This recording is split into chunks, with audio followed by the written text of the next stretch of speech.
Hello, welcome to Dundrol's podcast. I'm your host Justin. Today we're reviewing The Tomorrow War, directed by Chris McKay, who did the Lego movies.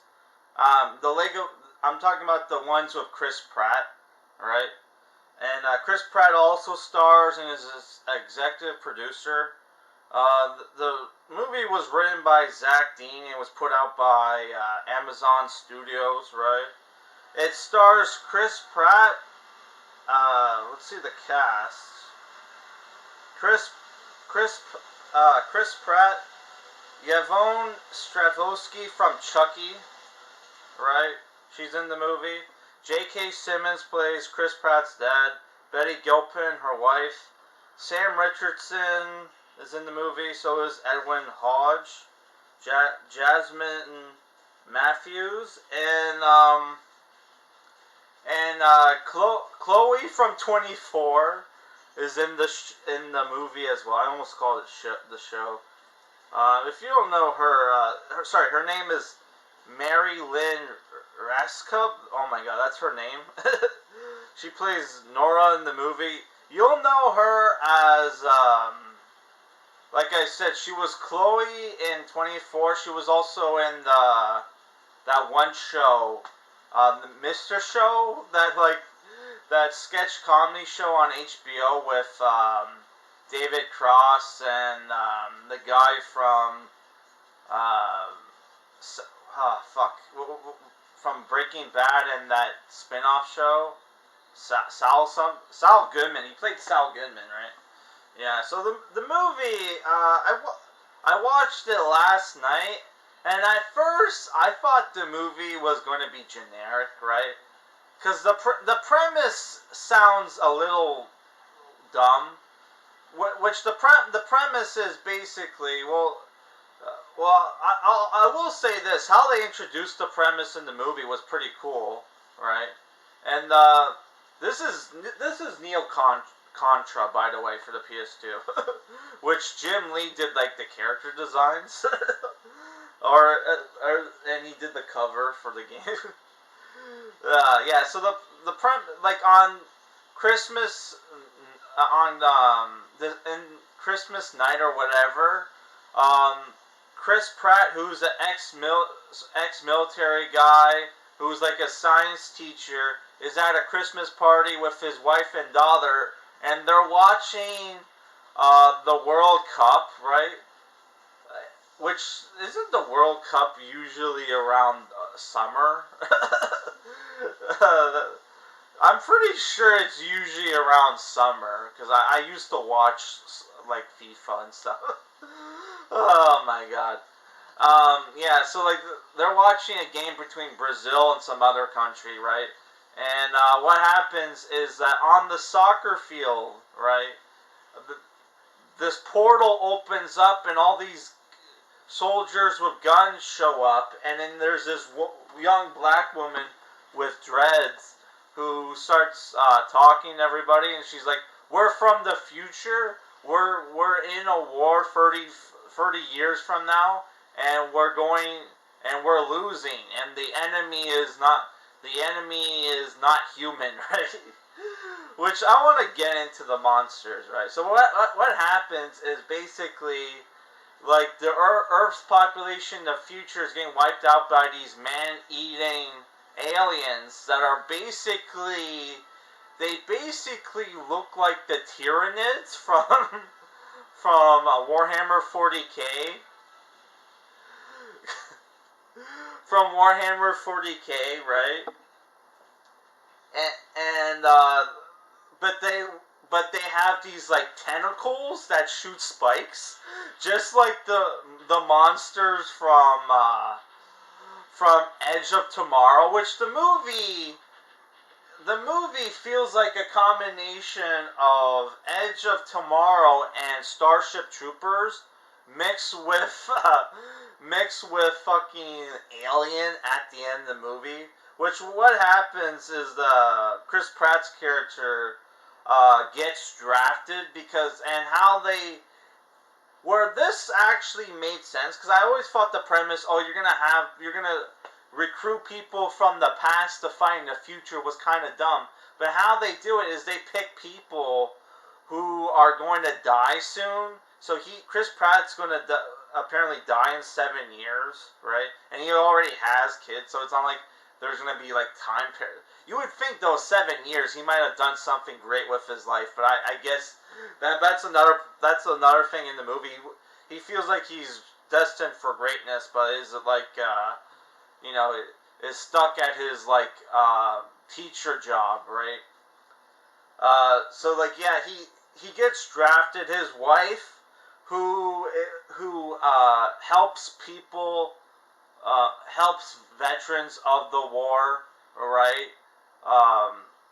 Get with their problems, is scared shitless and wants him to run. And he has his dad in the movie, who Chris Pratt's character has a strange relationship with, is J.K. Simmons, who is like a Vietnam vet, which you would think like J.K. Simmons would have been like too young to fight fucking Vietnam. The character very much reminded me of fucking Jesse Ventura. It was like the movie, that role was written for Jesse Ventura because he's an ex-Vietnam vet who's like a conspiracy theorist, right? And he runs like this shop where he gets rid of the trackers because they put these like gauntlets on people's left arms that allow people to transport to the future, right? And like he can take them off people for a price, right? He's gonna do this for his son, but like after getting an argument with his dad, right? He's like, "Fuck it, I'll go fight in the future," right?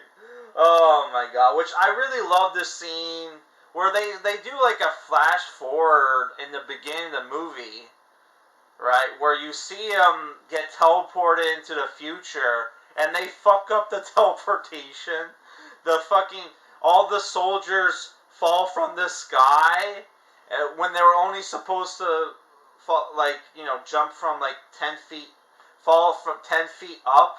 They get fucking launched into Miami Beach or Miami City from way up in the sky, and they start falling, right? And like, lucky for Chris Pratt though, he falls on top of like a rooftop where there's like a pool, so he falls in the pool. But you have all these people screaming, falling to their fucking deaths. Man, the people in the future are fucking retards. Which, yeah, that's another thing where like people. There's gonna be spoilers for this review, by the way. But if you want to know my rating, it's a 7. But I really enjoyed the film. Right. Yeah. So there's a thing where like only 30% of people who fight in the future come back, right? And like your deployment is only 7 days, right? Which is not too bad if you think about it, right? But yeah. So like yeah, the first battle in the movie is actually really good. Which I forgot to mention. The movie's like I think it's like 2 hours and 20 minutes or something. It's over 2 hours. Fuck, man. They never tell you on Bing how long the fucking movie is. Right? Let's see if I can find it. Give me a second. Watch the cool CG cutscene. Oh my god.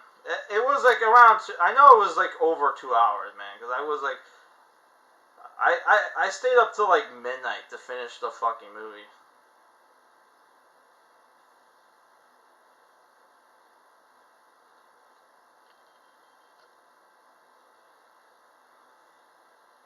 It's 2 hours and 18 minutes. Yeah. So yeah, the first fight scene in the movie is great because like they're sent on this search and rescue mission where they have to go and recover like save scientists who are trying to develop a weapon against the aliens, right? A toxic weapon, poison weapon, right? And they get there. Everybody's dead. They have to recover recover all their research materials. While this is going on, they're sending planes to wipe out all the aliens, right, in the city, right, while they still have troops on the ground, which was fucking retarded, in my opinion, right. That's the thing. The people in the future are kind of dumb in the movie, right? And the fact that they had like Chris Pratt's team is supposed to be like all made of scientists, right? That are supposed to join up with the scientists from the future, right? And they send them into a hot combat. They send them into a hot combat zone, right? Where most of them are most of them get killed. It's like, what the fuck sense that fucking make, right?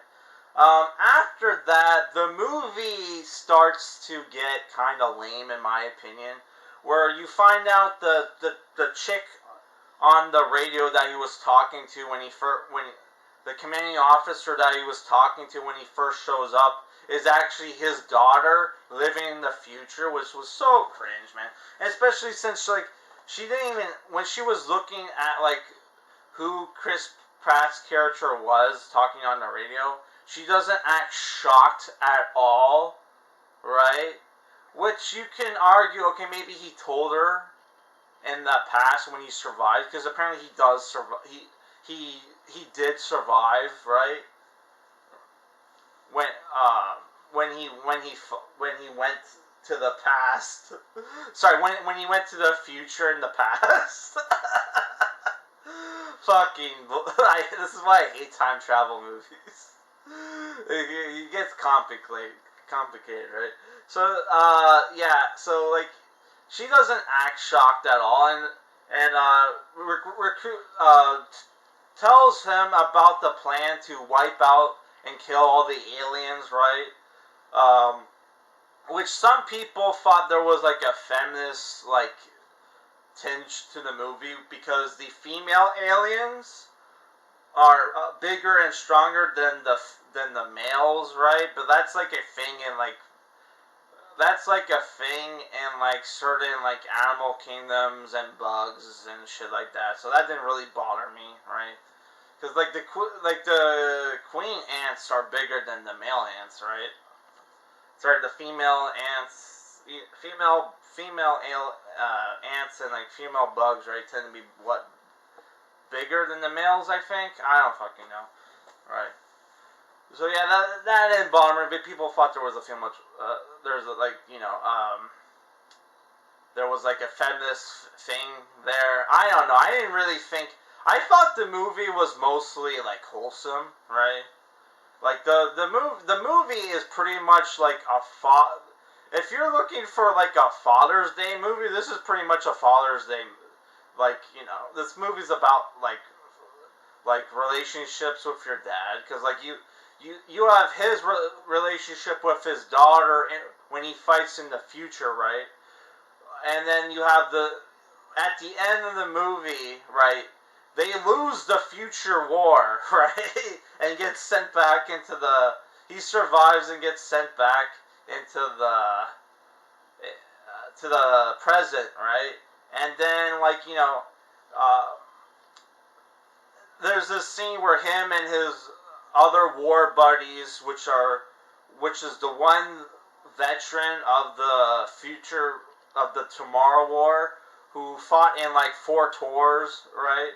Well, 3 tours, not including the one he was the last one, right?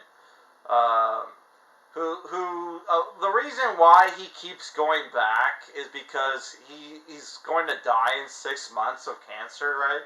So he's like, fuck it, I'd rather. That's another thing in the movie that didn't make sense to me. Okay, you want to fight I get it if he wants to fight in the future because he's gonna die anyway, right? He wants to help, right? He wants to make the most out of his, like, sacrifice, right? But that's not why he's doing. The reason he wants to fight in the future is because he'd rather die and get killed and eaten by fucking alien monsters, then die a slow death of cancer back in the present. It's like, what the fuck bullshit is that? And apparently 30 years in the future, they haven't advanced in weapon technology at all, really, except for the assault rifles in the movie did seem kind of powerful. I forgot to mention, like, there's the thing where the aliens are only weak in their neck and, like, their belly, even though they've been told this time and time again. They keep aiming for, like, but, like, something I don't understand, like, wouldn't, like, destroying the head also kill the fucking aliens? Apparently not. They're just told to go for the neck and the belly, right? Which I thought it was cool that they have, like, armored backs. The aliens have armored backs that they use as, like, shields against, like, gunfire. I thought that was cool. And also when they use their spikes, they usually try to disarm their enemy opponents so they can, like, you know, get up close and eat and kill them, right? Yeah, but, like, that's another thing, though. Like, they don't use their they don't use their most the aliens don't use their most practical weapons, right? The third act of the movie is actually pretty cool because they find out that the aliens, which they were told showed up in Russia in the future, actually had been on Earth for a long ass time. It's just that they were frozen, and that, like, you know, global warming or whatever. That's the one. There's an environmental message in the movie. I forgot to mention that. Global warming eventually defawed the fucking spaceship, the crashed spaceship, where they're all, like, where the aliens are all, like in, like, stasis, right? Which apparently they were, like, they're like these, like, it's very much, they kind of ripped off Edge of Tomorrow as well, where the aliens, if you read the book, All You Need Is Kill, which was the basis for Edge of Tomorrow, you know, the alien monsters in that book were basically was a bioweapon sent to Earth to kill all the inhabitants and terraform the planet, right? You have a similar thing there, similar thing here in this movie, right? And, like, yeah, you have this awesome scene where our characters who get no help from the governments, right? Decide to say, fuck it, get J.K. Simmons help, Conspiracy Santa, that was a fucking cool nickname for him. He apparently has a fucking cargo plane and is able to sneak them into, like, Russia, where they go to kill all the aliens, right, on the ship, right? And there's this great scene where, like, most of them are killed, right, and they blow up the ship, but, like, one alien got away, and it's a female alien. So, like, Chris Pratt and, like, his dad have to go and hunt down the alien, right? And Chris Pratt's dad has, like, a sniper rifle, right? Which he gets, like, an assault rifle afterwards, why didn't you keep the fucking sniper rifle? Like, whatever, right? Though there was never a scene, I guess off camera they told J.K. Simmons how to kill the aliens, right? And there's this really cool scene where J.K. Simmons and Chris Pratt have this very clutch battle where they fight the alien, right? Which was fucking awesome. And I forgot to mention, there's gore in the movie. You see people get their arms and legs cut off. A guy gets gets cut in half, right? Or chomped in half, right? Which I thought was really cool, right? The gore in the movie was pretty good. It's not too gory, but you do see people lose their arms and legs. Though there's one problem I have is when they lose the war and you see all the soldiers from the present get transported back, you see one of the guys who's like injured, who's missing his left arm. How the fuck did he travel back into the present when his fucking time gauntlet was missing, right? That's one thing that's another problem I have with the movie, right? That was one problem. Overall, I enjoyed the movie.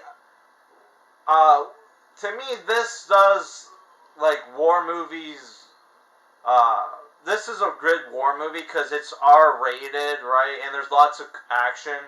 There's cool cinematography, and there's some cool music. Like, the music that plays when they first go in the future, it was fucking awesome, right? Was fucking awesome, right? But things I didn't like about the movie was I didn't really like the scenes where, like, you know, he's hanging out with his daughter. I thought that shit was dumb.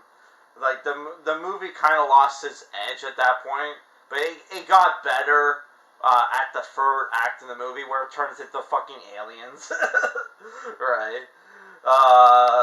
Yeah. So, like, overall, I enjoyed the movie, and I think it's if you're looking for a sci-fi war film, this is a good movie to watch. It's not as good as, like, movies like Edge of Tomorrow and Starship Troopers, but I did think, hey, if you're a fan of those movies, this is a good movie to watch. Alright, guys, that's it for this review. Like I said, it's a 7 out of 10 in my mind.